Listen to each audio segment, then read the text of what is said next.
Pour moi, quand on me demande de venir à un événement qui s'appelle Chemin Faisant, cela me renvoie naturellement au livre de Jacques Lacarrière, que j'ai très bien connu, que j'ai considéré comme un ami.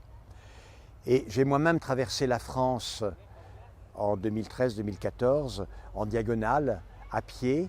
Et la première idée de le faire est venue de la lecture de Chemin Faisant par Jacques Lacarrière.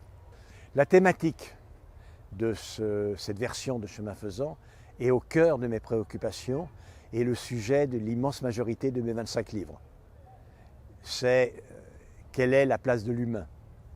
L'humain demain, confronté à la science. Le public me connaît pour mes interventions dans le domaine de l'éthique.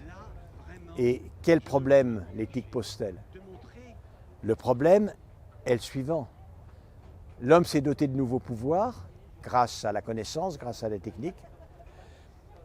Ces nouveaux pouvoirs risquent-ils d'attenter à ce qu'il y a d'humain dans l'homme?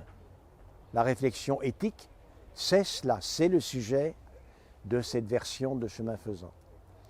Par ailleurs, je sais que le monde va être bouleversé par ce que l'on appelle l'intelligence artificielle, totalement bouleversé.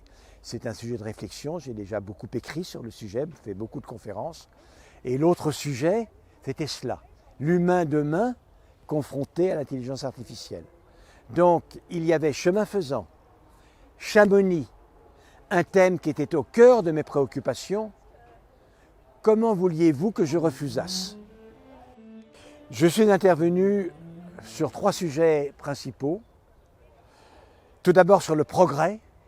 J'ai expliqué ce qu'était le progrès et j'ai expliqué en quoi la crise de l'idée de progrès était également la crise de la société profonde aujourd'hui. Et j'ai proposé des moyens de réhabiliter l'idée de progrès avec un grand P, c'est-à-dire de progrès pour l'homme. Ensuite, étant très impliqué depuis l'origine dans les discussions autour des lois de bioéthique, j'ai expliqué ce qu'était la procédure de réflexion éthique dans le cadre d'une révision de loi dite de bioéthique. Et enfin, aujourd'hui, j'ai parlé de ce qu'est l'intelligence artificielle. Elle est artificielle, mais néanmoins, elle restera et elle sera de plus en plus vive. Mais elle n'est pas humaine. La grande caractéristique de la machine intelligente est qu'elle n'a pas de corps. Or, l'intelligence humaine est une intelligence qui est en interaction permanente avec un corps de femme et un corps d'homme.